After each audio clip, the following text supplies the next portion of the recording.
From the high-octane energy of a UFC arena to a deeply personal family sit-down, Donald Trump is driving the national conversation yet again, and he isn't pulling back any punches. Lord Trump recently sat down with the president for a wide-ranging exclusive interview that blended raw political strategy with personal milestones. Trump used the platform to launch a fierce offensive against his critics, taking aim at what he describes as widespread institutional fraud and the mainstream media's relentless bias. Trump doubled down on the phenomenon known as Trump derangement syndrome, or TDS. He argued that the political establishment's obsession with blocking his momentum has reached a fever pitch, clouding objective journalism and distorting the reality of the country's current economic and border struggles. But the interview wasn't just about political warfare. Trump also reflected on celebrating his birthday in epic fashion, stepping directly into the octagon at a massive UFC fight night. He broke down the overwhelming reception from the crowd, his close relationship with Dana White, and why the cultural energy of UFC mirrors the ultimate fighting spirit of his political movement. Welcome back to my channel. Follow God, not culture. Don't forget to subscribe and hit that like button. Now take a listen to Donald Trump's exclusive interview with his daughter-in-law, Lord Trump. There have been so many accomplishments. One of them that you didn't even mention, rooting out fraud in our country, which I think has meant so much to the American people. I think we can balance our budget, and JD's doing a great job with his team, and they've caught already hundreds of billions of dollars of fraud. And they haven't even gotten to California yet. California is very fraud. The whole thing is a fraud. The whole deal. Their elections are a fraud. Their mail-in votes are a fraud. But on the economic standpoint, if we find half of the fraud that's going on in this country, and we will, we're going to have a balanced budget very soon. Here's the problem. If you balance the budget, the politicians won't have anything to run on because they run on problems, not on fixes. That's how they get elected and reelected. So they want people like Donald Trump, J.D. Vance, Nick Shirley to stop talking about fraud. They want it to be a problem because if there's no problem, there's no reason to run and there's no reason to vote for him. It's right, you know. Look at it. It's amazing. Which we haven't had for 30 years. Well, despite all of the great things, we know as we head towards the midterms, you will have more Democrats out there talking about something that they have no business talking about, which is affordability. Yeah. And that is what they have said they want to run these midterms on. Obviously, you have set the country up so perfectly to make life more affordable on the other side of the Iran conflict. What is your message going to be, though? What they are is they're good salesmen, but they have no policy. Their policy is horrible. I don't understand it. They never change it. I hate to bring it up. I like to bring it up just before the elections because they won't change men playing in women's sports. They won't, there's transgender. This guy running in Texas, he says there are 6 genders. He wears a mask all the time. He's a disaster candidate, I'll tell you. I think Ken Paxton's going to absolutely just destroy him. I'm going to go out and do rallies for him. I think that, you look at their policy, you don't even understand. How can they want this? And as far as polling goes, the polls they always say 80-20. I think many of these things are 97-3. I think they're 100 to nothing. I mean, did you see where CNN did a poll on me and I was 100% with MAGA? They couldn't believe it. Harry Enten, who seems like a nice guy, he's pretty legit. He gives me a lot of good polls, I'll tell you. But which means he's in trouble. This job must be in trouble. But he did a poll about the Republican Party and MAGA and Trump's popularity.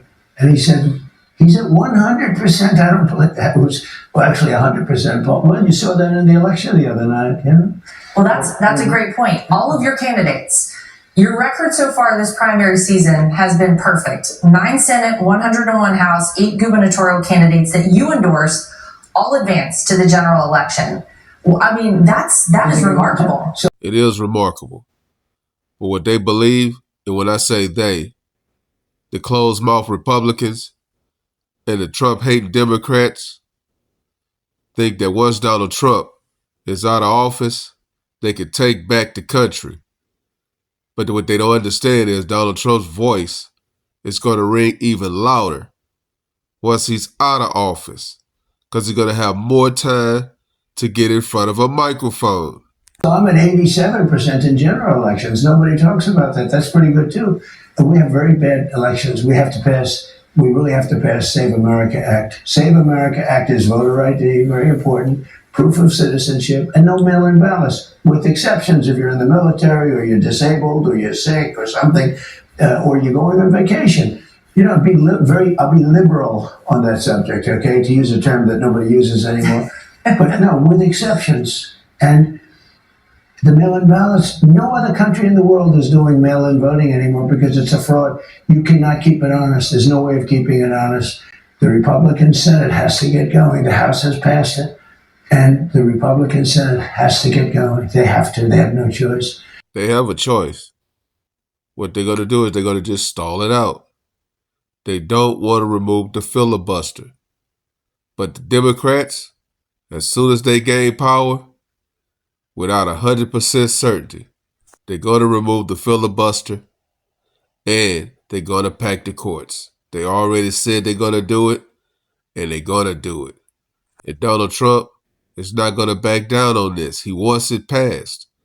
But the problem is he doesn't have enough votes.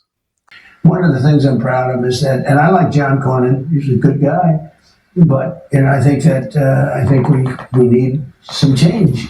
And Ken Paxton's going to be great. But if you remember, Ken Paxton he lost the primary by 2 points, and then he won by almost 30. That was after I endorsed him. So he lost the primary by 2, and then he won by 30 after I endorsed him. He won by 30 points. And I think he's going to be a great senator. So next week in California, they will hold their primaries for their governor's race. And obviously, people are paying very close attention to the mayor race there in Los Angeles. Spencer Pratt has come out very hot. People are interested in this. You endorse Steve Hilton. Any predictions for what we might see happen in California, despite the fact that we know it's a little wonky there? They don't have voting booths. Everything's by mail. So I'd like to say, and I'm a friend of Steve. I think Steve is great, and I endorse him. But I know the system very well. I don't think a Republican can win in California unless you pass the Save America Act. Then they're going to have to show proof of citizenship. They're going to have to get rid of their mail-in voting. No other country. Remember, France used to do it, and they ended it because it was rigged. And you can't do that. You can't have that. Absolutely.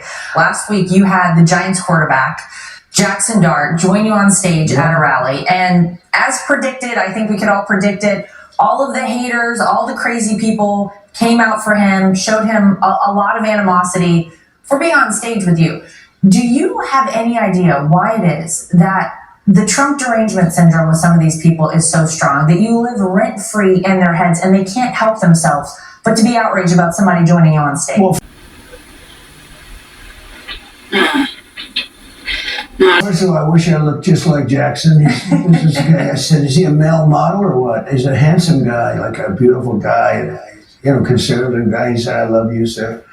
And I didn't know he was doing it, but he's potentially a great quarterback. He's a young boy and just really started. But when he's in a game, he moves the team. And I didn't know him, but I watched him a little bit, and he really moves the team. He's got tremendous potential. If he stays healthy, he's going to be he's a great guy. Remember this, I won the popular vote by a lot, landslides. I won everything. If you look, there's another category that people don't look at, but that's the one that's very important because they color the maps by that. That's why the map is all red, except for 2 lines on each side, east and west. And I won counties 87% in the United States. So when Jackson gets harassed a little bit, he's also loved more because we have more people than they do. And a lot of the people that you think, like people in Los Angeles, wealthy people I see them all the time, they're hitting me a little bit, and they meet me and they said, "Sir, I voted for you." I said, "I know, I can tell. The guys voted for me. I can tell you people on television that knock me all the time voted for me." And if they have a choice between paying much higher taxes, the Democrats wanted high taxes, I wanted low taxes. I'm right, because that's why the economy is booming. Look, we have a war going on and the economy is booming. We have a war going on. And today, we just hit another number 69 is all-time high today. And we have a war going on. Well, we're a few weeks away. You can see outside the construction is happening from this amazing, historic UFC event. It's obviously right outside on the White House lawn. It coincides with your 80th birthday, which is incredible. I hate to hear that. And that's on June 14th, and it's the hardest ticket. I have never been asked everybody wants, I'm going to make more enemies. And it's about 4,000 seats, and then they're going to have close to 100,000 people in the back where they're putting up 8 massive screens. And it's all free. It's all free. It's really a contribution from UFC to 250. Meaning the 250 years our country, our great country. So it was a great thing for UFC. And then we have Roger Penske coming with Indy in August, and we're going to have a tremendous Indy race. It's going to be around the Capitol. It's all set up. It's going to be around the Capitol. We're doing some amazing things for the 200. We've never done this before. But what we're doing with UFC, I've never seen anything like it. And he's building an arena. They're building it. And great job. Every crane, I see everything. I like it.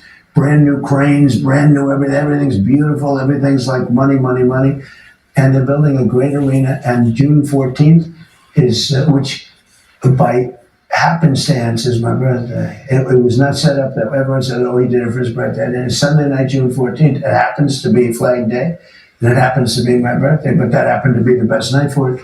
And it's going to be something that's going to be very exciting. Well, Mr. President, thank you for sitting down with me. And should we go check what's going on outside? Let's go. Let's go.